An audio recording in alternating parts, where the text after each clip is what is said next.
título Química Verde. Y qué mejor que traer los alumnos idóneos para esta conferencia. Por un lado, los futuros físicos y químicos de nuestra comarca, y por otro lado, pues todos los alumnos que están haciendo, vale, callad por favor, el ciclo de aprovechamientos forestales, y ya veréis que la materia que el profesor Ángel Morales va a comentarnos pues tiene mucho que ver con ambas ramas.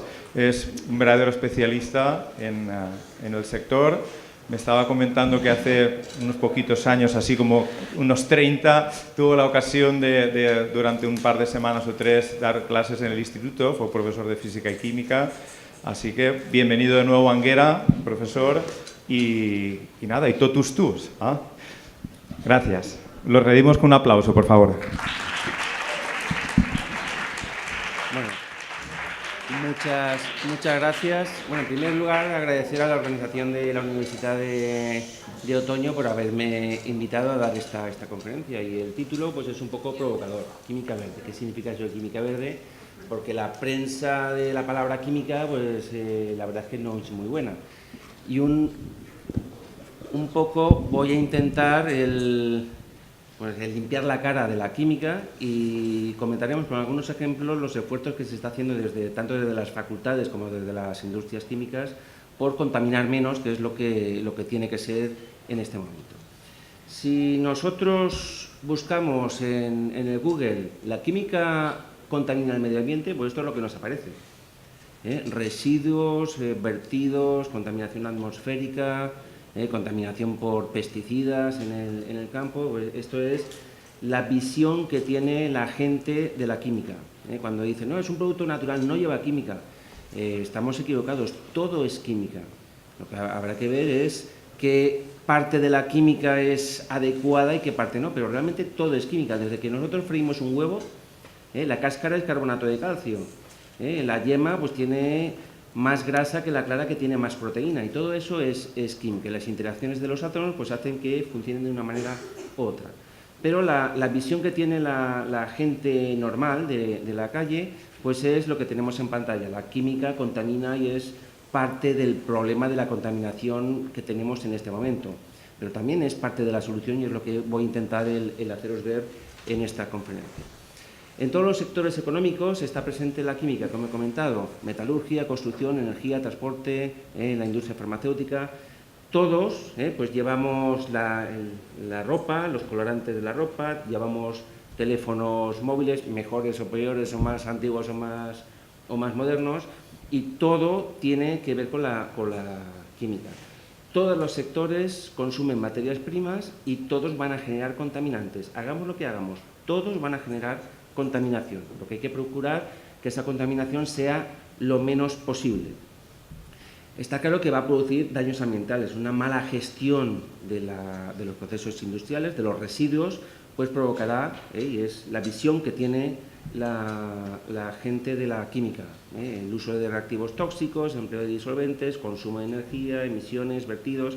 Pero además de esto que es propio de la actividad económica, pues podemos tener daños ambientales por accidentes. Y aquí tenemos 3 ejemplos de lo que ha ocurrido pues no hace mucho tiempo. La rotura del barco del Prestige, que inundó de chapapote las costas gallegas pues ya hace unos cuantos años, pero no hay que perder de vista que el petróleo es un producto natural. Pasa que la industria petrolífera pues lo destila, lo fracciona, y tenemos la gasolina, los plásticos, los gasoil, los fueles, el gas natural, tenemos todo. Pero realmente el petróleo es un producto natural que ha tardado millones de años en generarse, y que prácticamente en 100 años nos hemos cargado las reservas de petróleo para el futuro. Nos quedan 100 o 200 años más si el consumo actual sigue creciendo como está creciendo. Ya comentaremos algunas cosas también más adelante. Otro ejemplo de un accidente importante fue lo de las minas de Aznalcóllar, que eran estas balsas de residuos tóxicos que habían de todo. Cadmio, plomo, los 4 malos de la película, el cadmio, el plomo, el arsénico y el cromo, pues estaban ahí, disoluciones con un pH de agua muy ácido, y cuando reventó la presa esta de tierra, pues contaminó parte del río, y todavía a día de hoy, 20 y tantos años después, se ven, el suelo sigue estando ácido, siguen habiendo metales pesados, y aún así que se hizo un esfuerzo muy importante por eliminar todo este lodo tóxico que se puso aquí, esto era una cantera abandonada y todos los residuos se introdujeron en ese lugar, para tenerlos ahí confinados y que no se movieran los metales pesados. Y otro problema que tenemos pues son los incendios, o el incendio que hubo cerca de Madrid hace también 2 o 3 años, de los neumáticos. Bueno, pues estos humos negros, no solamente de la quema de los neumáticos o de la quema de cualquier industria química, que son siempre digo, los malos de la película, bueno, pues estos humos negros son bastante tóxicos. Pero es que en cualquier combustión, sea lo que sea, vamos a tener los mismos tipos de compuestos, y ahora presentaremos algunos, en mayor o menor concentración. O sea, el veneno es la dosis, dependerá de la dosis. Él dice, no, es que esto es natural, sí, pero si tú comes mucho de eso natural, si sobrepasas la dosis necesaria para que funcione bien el organismo y la sobrepasas, puedes tener un problema también de salud.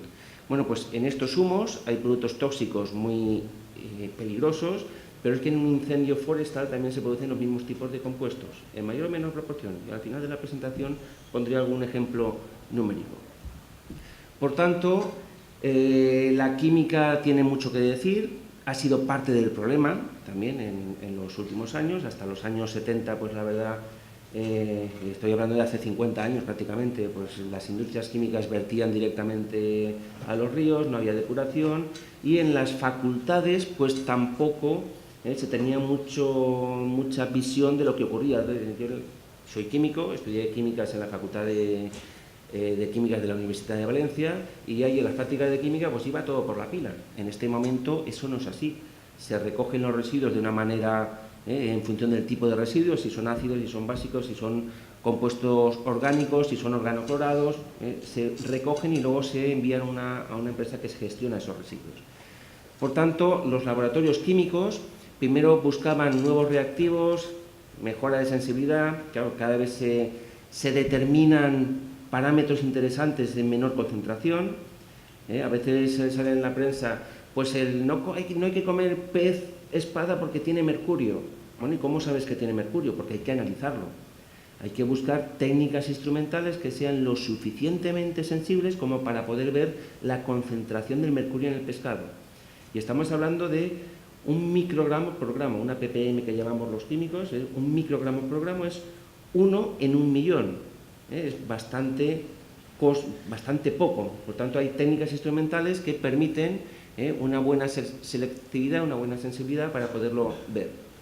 Pero nunca se había tenido consideraciones ambientales, habían medidas de seguridad prácticamente inexistentes, los residuos se iban por el desagüe. Yo recuerdo las prácticas de laboratorio el trabajar sin guantes, sin gafas de seguridad, el pipetear una disolución con la boca, y ahora eso es impensable, ahora eso no está permitido. Yo ahora veo un alumno que está pipeteando con la boca y directamente ya sabe que tiene una mala nota en el manejo de la instrumentación, porque tiene que utilizar unas propipetas.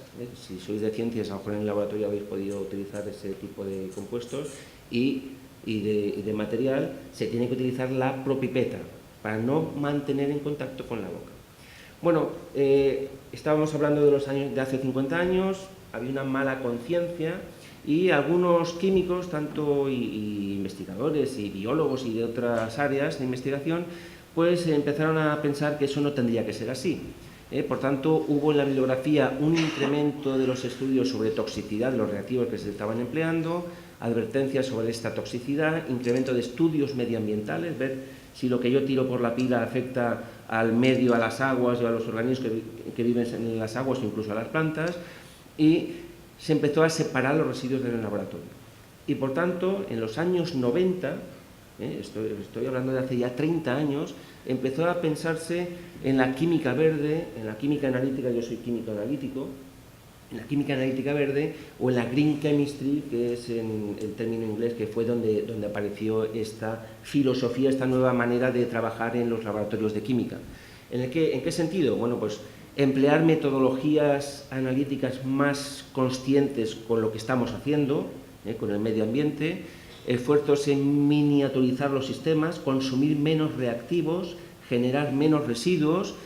Se evaluaba ya el consumo de reactivos. Si yo para generar este producto C he de añadir A y B, la reacción típica, A más B igual a C. Bueno, pues yo tengo que ver cuánto de A y cuánto de B reaccionan para obtener C. Cuanto más cuantitativa sea esa reacción, menos dinero me va a costar y menos residuos voy a generar. Por tanto, todo eso se empezó ya a tener en cuenta. Hace también 30 años, bueno, yo no lo veo en pantalla, pero vosotros aquí sí, en el año 72, fijaos que ya hace ya un montón de tiempo, una serie de científicos, de gente preocupada por el medio ambiente, estoy hablando de los años 70, pues emitió un informe y apareció un libro que es Los límites del crecimiento. Y leo textualmente la conclusión a la que llegaron esos intelectuales de aquella época. Si el actual incremento de la población mundial, la industrialización, la contaminación, la producción de alimentos y la explotación de los recursos naturales se mantiene sin variación, alcanzará los límites absolutos de crecimiento en la Tierra durante los próximos 100 años. Todavía tenían 100 años. Ahora pues tendríamos todavía hasta el año 2072, pues tendríamos pues 50 años más. Pero es que 20 años después, en el año 90, los mismos investigadores publicaron una renovación de este artículo, viendo los datos de aquel momento, y bueno, y presentaron este otro libro, Más allá de los límites del crecimiento, y ya en los años 90 la humanidad había superado la capacidad de carga del planeta. Con lo cual, esos 100 años que habían previsto en los años 70 ya se los habían comido en tan solo 20 años. ¿Y qué tenemos ahora? Pues tenemos lo que tenemos, ya está, el cambio climático ya es una realidad, aunque todavía hay gente que lo niega. Bueno, pues la actividad humana está favoreciendo este cambio climático. El cambio climático siempre se ha producido en la Tierra, pero lo ha hecho de una manera de tiempo geológico, tarda miles de años. Nosotros lo estamos acelerando en 100 años, ha cambiado drásticamente el clima en la Tierra. Por tanto, estamos ya más allá de los límites de crecimiento. En los años 90, pues ya apareció la EPA, la Agencia Medioambiental de Estados Unidos, pues ya en los años 90 fraguó el término Green Chemistry, química verde, química sostenible. Y un poco es lo que voy a intentar comentaros con algún ejemplo, que es eso de la química verde. Y el pensar que no todo lo que es química es malo, sino que parte de nosotros también somos responsables de lo que está ocurriendo en el planeta, en mayor o menor medida. Bueno, pues en el año 98 se diseñaron los principios de la química verde, que son 12, y los vamos a comentar muy brevemente, en tan solo 20 minutos o media hora, porque luego he de comentar alguna cosita más. ¿Qué es esto de la química verde? Bueno, la química verde, química sostenible, Green Chemistry, tiene una finalidad, que la contaminación originada por las sustancias tóxicas sea lo mínimo posible, sustituir reactivos tóxicos por otros más inocuos, y eso es lo que el término de la química verde es una filosofía de trabajo, tanto en los laboratorios químicos como en las personas cuando vayan a comprar, que ahora veremos con el primer principio, cuando vayan a comprar un producto. El primer principio es prevenir el residuo.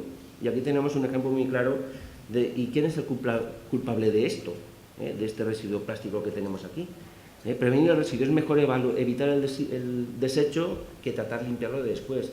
No es más limpio el que más limpia, sino el que menos ensucia. Entonces, aquí ¿quién es el responsable del problema que tenemos con los plásticos? ¿La industria química que genera esos plásticos? ¿Los comercios que venden esos plásticos? ¿O el usuario que compra ese producto que está envuelto en plástico? Todos tenemos parte de responsabilidad, y nuestro uso habitual es el que puede cambiar las cosas. Si seguimos comprando esto, pues estamos en un problema, seguiremos generando esos residuos plásticos. ¿Qué mejor envoltura que la piel de una naranja o de la fruta?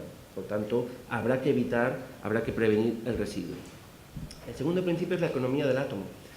Aquí tenemos unas fórmulas químicas, o una fórmula química de rollo, sí, pero si yo os digo ibuprofeno, seguro que sabéis lo que es. Todos nos hemos tomado una pastilla de ibuprofeno en algún momento.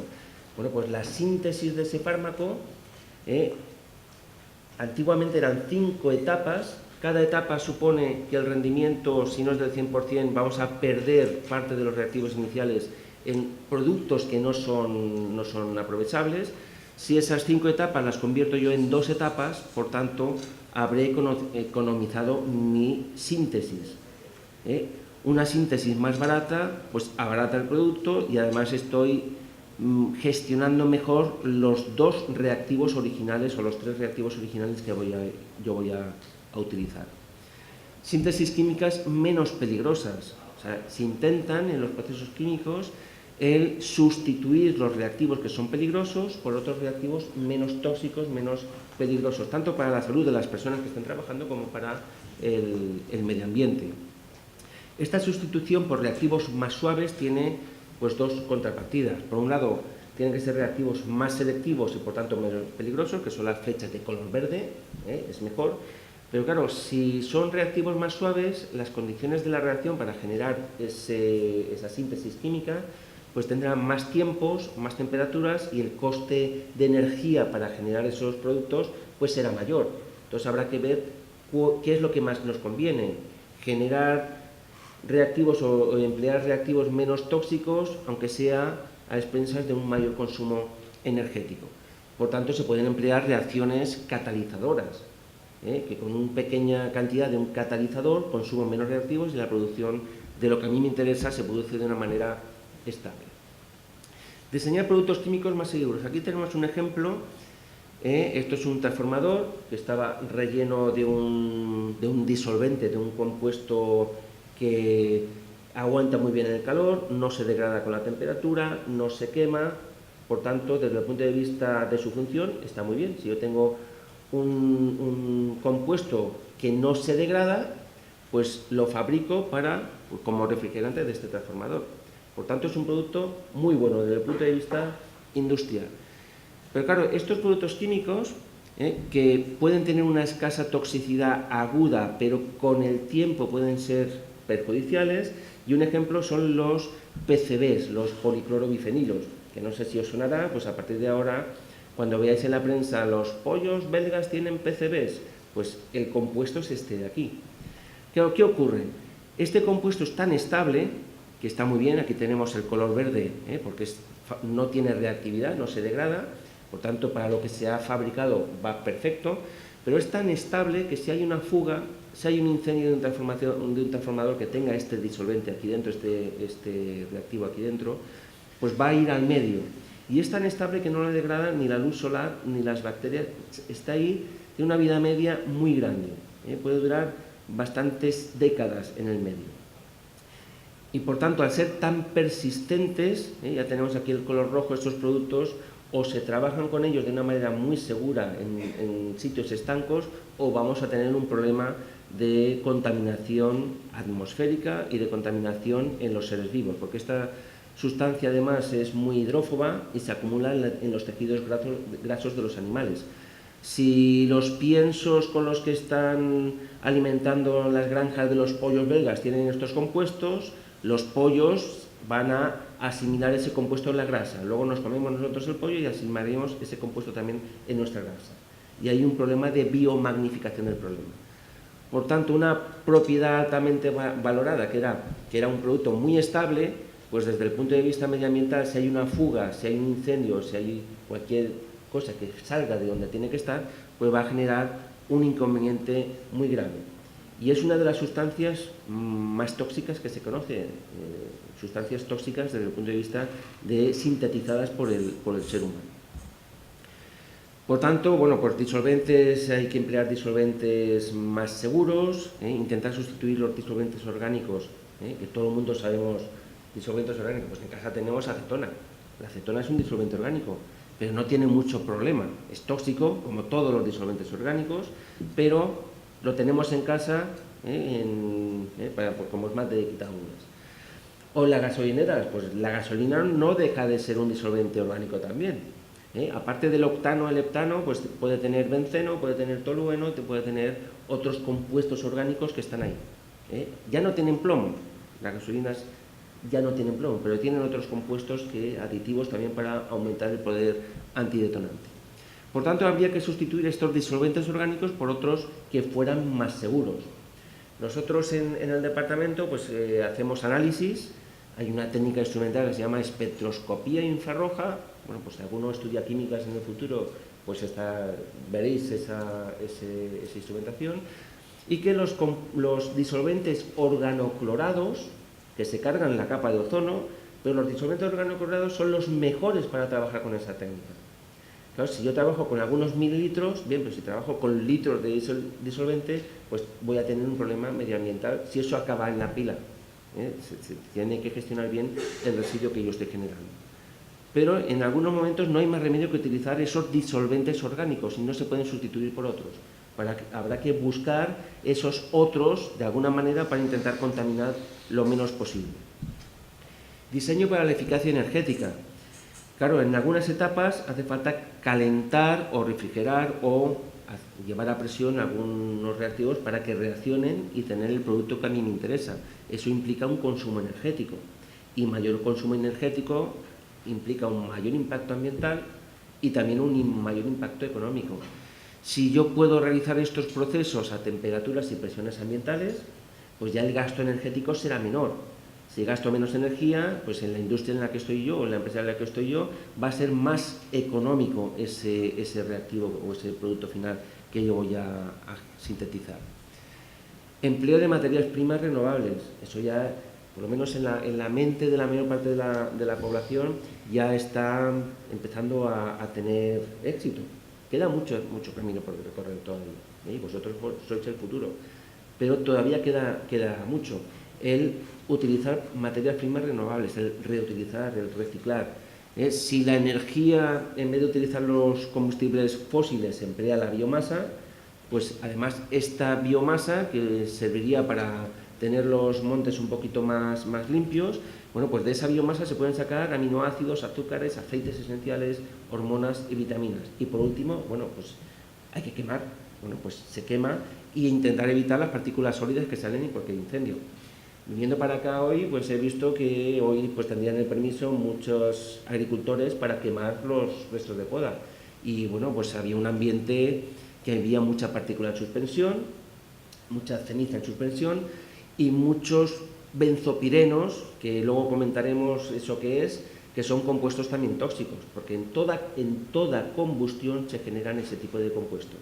Incluso cuando, yo no soy fumador, pero cuando un fumador se fuma un cigarro, se está generando benzopireno también en el propio proceso de combustión de la materia orgánica. El tabaco, el papel, es materia orgánica y se van a generar esos compuestos.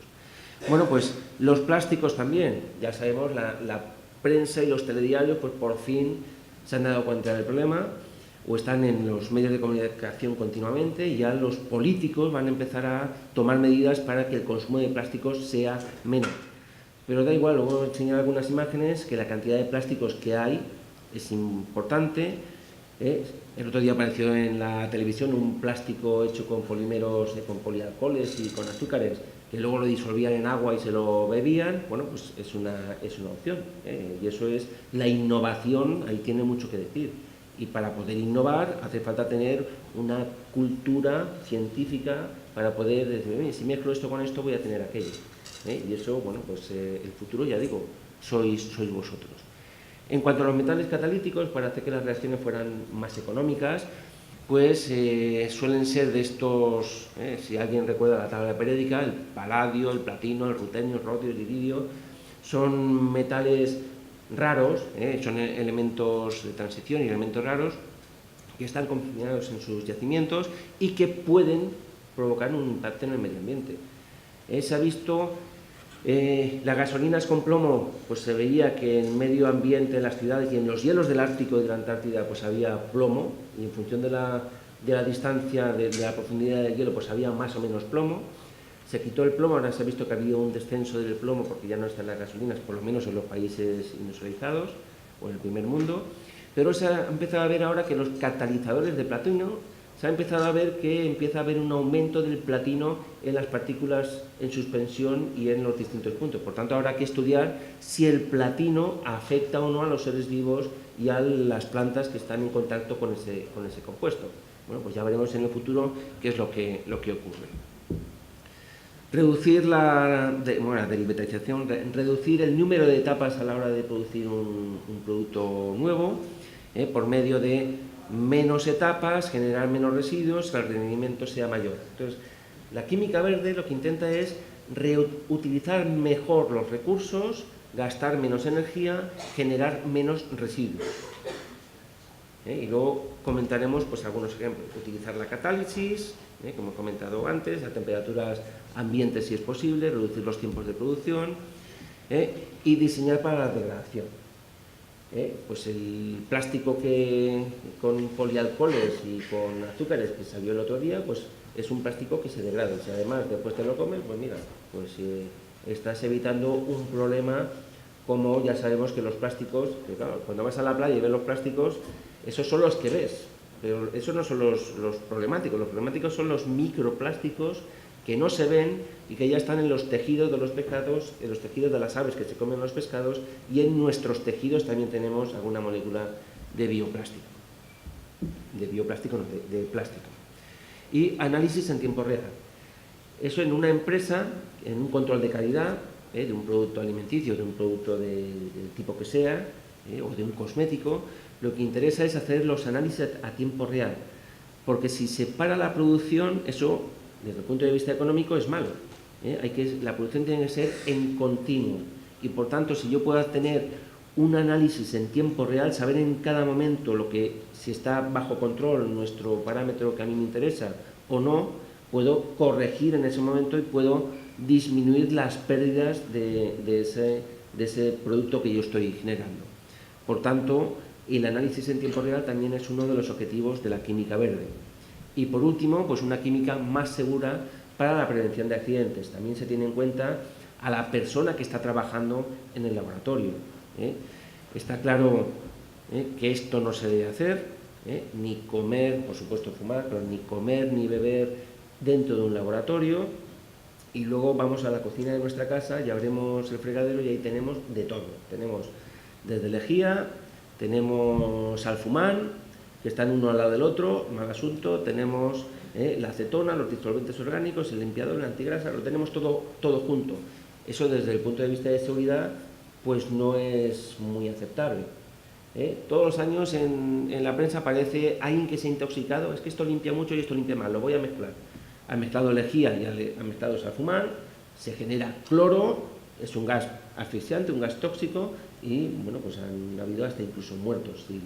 Si en una piscina yo recuerdo que hubo un fallo y se mezclaron el ácido con la base, se generó cloro y tuvieron que venir los bomberos para sacar a la persona que se quedó allí. Entonces, estoy hablando de hace 40 años en Valencia, cuando yo era más pequeño. Bueno, pues el utilizar, o sea, adecuadamente estar en un espacio con las gafas de seguridad, los guantes, las batas, si estáis en un laboratorio de químicas, el guardar adecuadamente los productos químicos que se está utilizando, pues eso también es parte de la denominada química verde.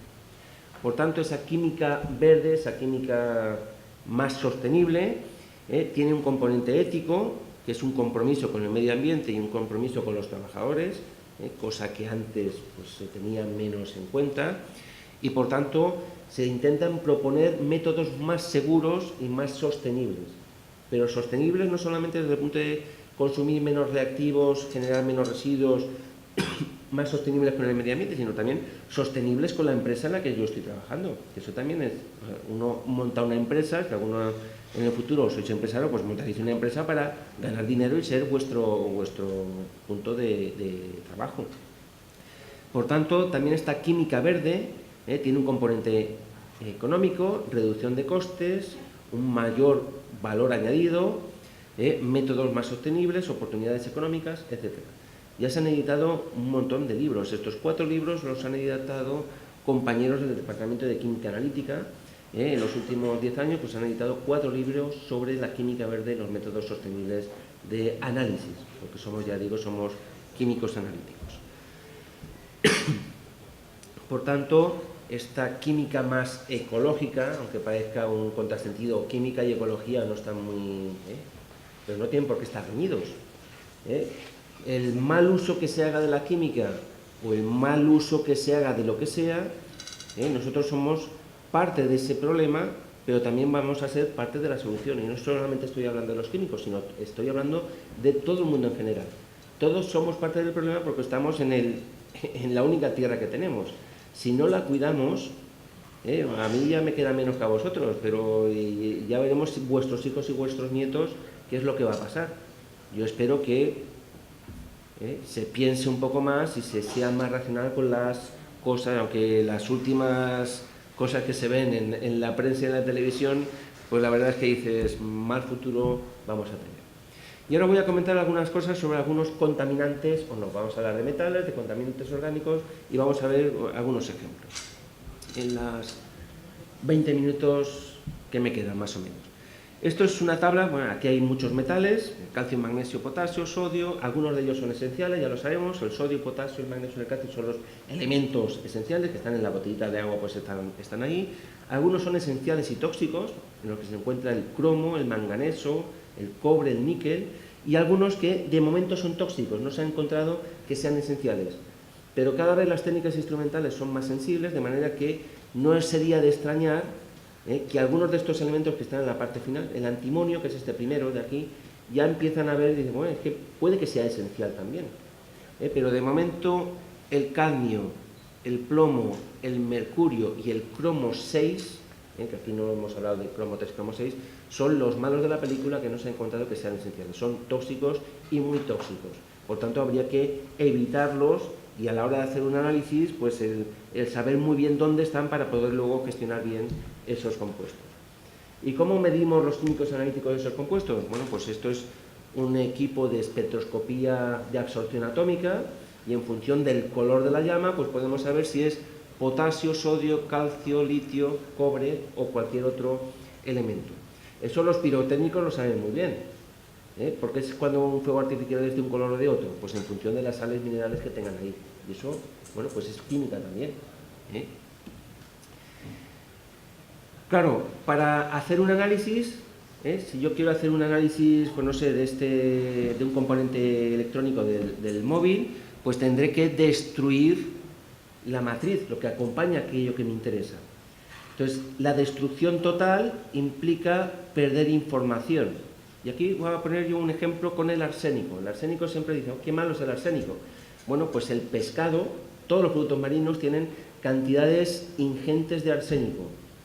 Si yo hago un análisis de ver el arsénico total, no podría comer el pescado, cualquier pescado. No estoy hablando del mercurio, sino del arsénico. Pero ¿qué ocurre? Que el 99% de ese arsénico está como arsénico orgánico, que es inocuo, no pasa nada, está como, son estas dos especies de aquí abajo, arsenocolina y arsenobetaína. Por tanto, yo a la hora de hacer un análisis tengo que hacer una extracción secuencial para saber cuánto arsénico hay y cuánto arsénico hay del malo, que sería el arsénico 3 o el arsénico 5, o cuánto hay del arsénico que no es tan malo, como serían las dos especies del final. Y eso se llama, desde el punto de vista químico, especiación. Para un biólogo son las especies animales, para un químico ahí las distintas formas de un elemento es lo que llamamos especiación. Por tanto, el arsénico, si es arsénico orgánico no es problema, si es arsénico inorgánico es un problema. Y ya hemos dicho que el pescado tiene ese arsénico. En un estudio de consellería que Vicent Llussà estuvo, que ha estado también, ha sido un conferenciante de esta Universidad de Otoño, sobre muestras de orina de estudiantes de institutos en Valencia y en distintas partes de Europa, pues encontraron que en Valencia la orina tenía contenidos de arsénico muchísimo más altos que en el resto de Europa. ¿Por qué? Porque aquí se come mucho pescado. Y además en Valencia se come mucho arroz, que también tiene arsénico. Entonces ahora estaban investigando a ver si ese arsénico proviene del pescado, que es el arsénico orgánico y que es el inocuo, o si proviene del arroz o de los cereales, que sería arsénico inorgánico, que es el tóxico. Y si fuera del arsénico inorgánico, del tóxico, habría que empezar a legislar que las harinas de arroz habría que tener cuidado con ellas. Habría que analizar las harinas de arroz para ver si ese arsénico procedía de ese cereal, porque no deja de ser un cereal. Por tanto, la especiación es importante y esa especiación se consigue con una extracción secuencial de las distintas formas químicas de cada elemento. Y eso también es parte de la química verde. No necesito una destrucción total de la matriz, con mucha temperatura, mucha presión, muchos ácidos, sino con un tratamiento más suave podría yo extraer aquello que a mí me interesa. Otro ejemplo, pues si yo utilizo unas sondas portátiles que consumen menos energía, en vez de tener un equipo de sobremesa que me consume mucha más energía y necesito extraer esos gases para luego determinarlos por cualquier otra técnica instrumental, pues eso voy a abaratar los costes y voy a consumir menos energía, con lo cual es también, desde el punto de vista sostenible, pues mucho mejor. Y luego, pues esto os va a llamar, esto es una curiosidad, estos son los compañeros de Estonia, que también trabajan en química verde, y ellos propusieron un método. El etanol grado analítico es muy caro, entonces si yo utilizo un reactivo como el etanol para hacer un recorrido cromatográfico de distintos compuestos en una muestra de separación de alquilbencenos, en una muestra orgánica, bueno, si en vez de utilizar etanol, que es un reactivo muy caro, utilizo vodka como reactivo separador, pues fijaos, la línea de abajo que está hecho con el etanol, un reactivo químico de pureza muy alta, de un precio elevadísimo, en una de las repúblicas, o sea, en Estonia, que el vodka será más barato, que prácticamente la línea base es prácticamente la misma, hay una pequeña diferencia en los tiempos estos de aquí, pero la señal es prácticamente la misma. Por tanto, estoy utilizando un reactivo mucho más barato, que es el vodka. Luego ese vodka no hay que beber solo porque tendría esos compuestos que son tóxicos, pero que es otra alternativa a los reactivos que tenemos en el mercado. Detoxificación en línea. Si yo hago una mezcla de reactivos, esto es una bomba peristáltica, si alguien ha donado sangre pues sabe lo que es, porque es lo mismo. Si yo con una bomba peristáltica mezclo dos reactivos, genero un producto final y los detecto aquí, digo, pues tengo de tanto, muy bien. Pero a la hora de medir ese producto yo estoy generando un residuo. Y yo soy consciente de eso y lo que hago es desactivar ese residuo. ¿Cómo? Pues acoplando, después de la determinación que a mí me interesa, acoplando pues una estufa, un horno, de manera que caliento, degrado eso que yo he producido y obtengo un residuo mucho más limpio. Por tanto, la química verde también intenta, después de los análisis, generar residuos más limpios. O igual, o en un sistema cerrado, el reutilizar ese disolvente orgánico que es tóxico, si en vez de utilizar pues 200 mililitros para cada determinación, yo tengo 200 mililitros que está continuamente reciclándose, pues estoy abaratando mi sistema, no estoy generando residuos y estoy haciendo mi procedimiento más limpio, más verde. Luego un problema que tenemos son los contaminantes emergentes, y los fármacos los utilizamos para cuando estamos enfermos o tenemos algún dolor de cabeza, pues nos tomamos una pastillita de lo que sea. Bueno, pues los fármacos en las aguas es un problema. Las depuradoras no están diseñadas de momento para eliminar estos fármacos en las aguas. Y aquí tenemos, bueno, pues una pulga de agua, y lo comentábamos antes en el almuerzo, que haciendo experimentos, y fijaos, la cafeína, todo el mundo tomamos café, pero la cafeína hace su efecto, pero luego la mayor parte de la cafeína se excreta por la orina y acaba donde, en las depuradoras. Bueno, pues en las depuradoras puede haber hasta 6.000 unidades de cafeína por litro de agua. Eso es una cantidad muy grande. Bueno, pues estas pulgas de agua, si tú tienes una pulguita de agua y le añades una gotita del Red Bull o de estas bebidas que te ponen energía, a la pulga le da un infarto, se muere. Tú ves en la lupa como el corazón le va mucho más rápido y al final colapsa. Por tanto, es un problema todos estos medicamentos que tenemos aquí, un listado muy grande, antibióticos, antiácidos, analgésicos, en función de la concentración que se puedan encontrar en las aguas residuales, pues van a generar un problema. Por tanto, dentro de la química verde, habría que diseñar en las depuradoras pues algún procedimiento para eliminar estos residuos que están también en las aguas y que las depuradoras en el día de hoy no son capaces de eliminar. Otro tema que está relacionado directamente o de una manera secundaria con la química verde, pues es la eficiencia energética. Ya sabemos que la luz incandescente la han eliminado, ya no se vende, aunque todavía tenemos algunas bombillas de estas de luz. La lámpara esta de bajo consumo también la han prohibido, ahora han prohibido las de halógenos y ahora están las de los LEDs. Bueno, pues fijaos que esto, la lámpara tanto la de los LEDs, los halógenos, como la de bajo consumo, tiene un montón de componentes electrónicos, y esos componentes electrónicos tienen cadmio, tienen cromo, tienen plomo, tienen todos los elementos de la tabla periódica. Una mala gestión de estos residuos pues va a generar un problema. Y además tienen mercurio. Los tubos fluorescentes que tenemos en casa todavía algunos, eso tiene mercurio, y el mercurio pues es un problema también como elemento. ¿Qué ocurre con los LEDs? Pues los LEDs son compuestos de galio, de indio, de arsénico, de antimonio, y también una mala gestión implicará un problema ambiental de estos elementos. Además, los componentes electrónicos de los LED para que funcionen, pues también implica que la mala gestión es un componente electrónico, un LED, y toda la electrónica que le acompaña. Además, como se calienta, hay difusores de calor muy importantes y hay retardantes de llama bromados que son primos hermanos a los PCBs que hemos visto antes, y que son compuestos muy persistentes y que se acumulan también en la materia grasa de las personas. Y bueno, en la contaminación lumínica, indirectamente tiene que ver, pues ya están apareciendo, y esto es importante que se sepa, que la contaminación lumínica es un nuevo factor para el cáncer de próstata y el cáncer de pecho. Contaminación lumínica, la luz en la noche, pues tiene sus problemas, y de hecho pues es un problema que se está viendo en los últimos años. ¿Y qué ocurre cuando se quema algo? Esta tabla tiene muchos números. Aquí, fijaos, esto es una madera, un madera patrón que se quema, en esta columna de aquí, se quema a temperatura controlada y con una cantidad de oxígeno determinada, y vamos a fijarnos en este benzopireno, apenas se genera benzopireno, 0,03. Si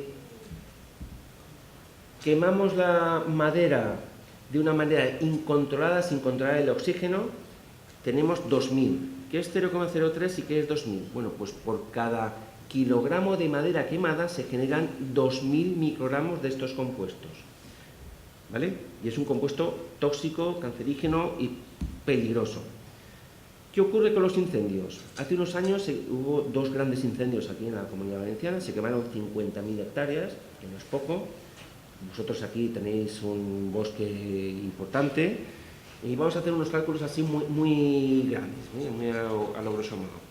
50.000 hectáreas, vamos a suponer para hacer los números redondos, pero habrá más o habrá menos, depende de la zona que se queme. 100 kilogramos de madera por metro cuadrado, 200 microgramos de benzopireno por kilogramo de madera quemada, pues esto implica 100.000 kilogramos de benzopireno en los dos incendios que hubo hace unos años. 100.000 kilogramos. Si nosotros decimos, una planta de acero contamina muchísimo, es una de las industrias que está siempre que consume mucha energía. Bueno, pues una planta de acero puede consumir o puede generar 150 kilogramos de benzopireno por día.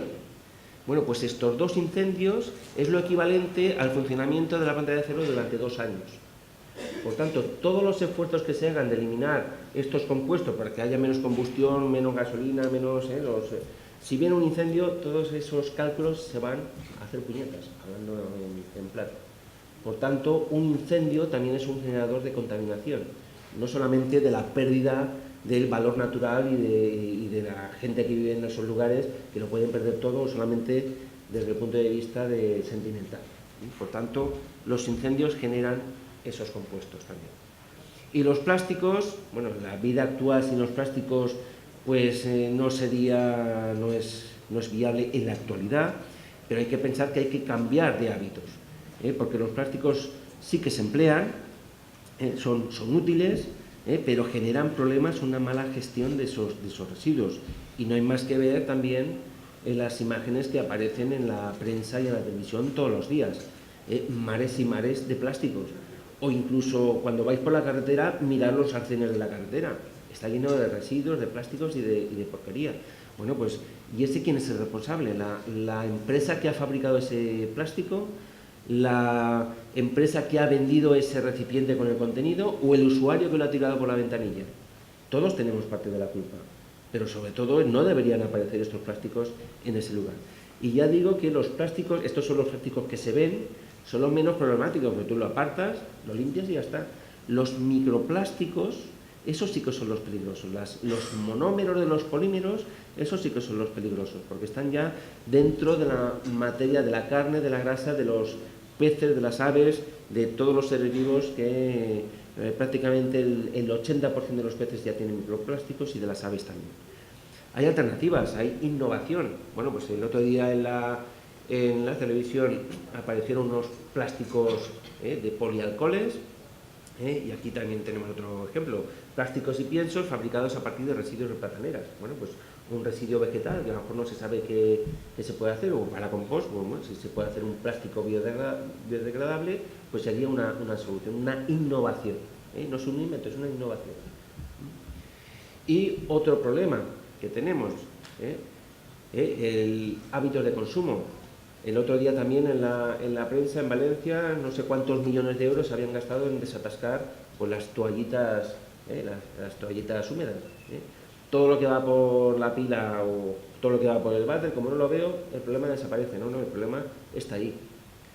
Yo cuando en las películas americanas aparece la tituladora y todo va a la tituladora y luego va por el desagüe, eso es un problema luego para las depuradoras.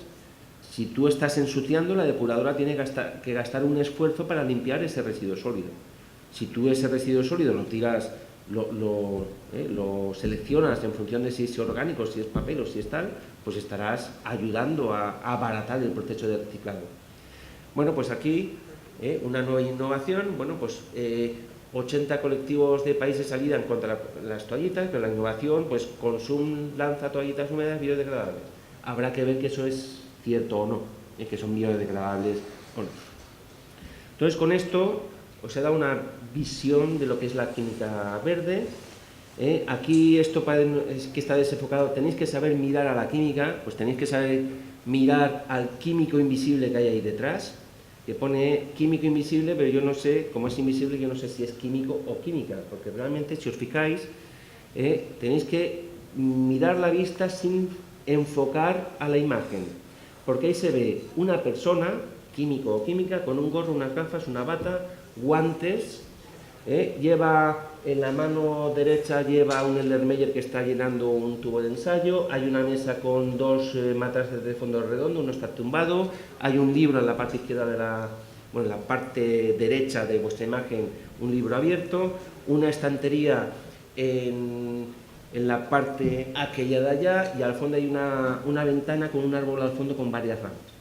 Entonces, con esto, que se llama, en la imagen era el hombre invisible, pero que puede ser la mujer invisible, con esto quiere decir que a la química hay que saber mirarla de una manera que, al igual que fue en su momento parte del problema, puede ser ahora, y de hecho es ahora, parte de la solución. Y no solamente la química, las industrias químicas o las facultades de química, sino que todos somos parte del problema y todos somos parte de la solución.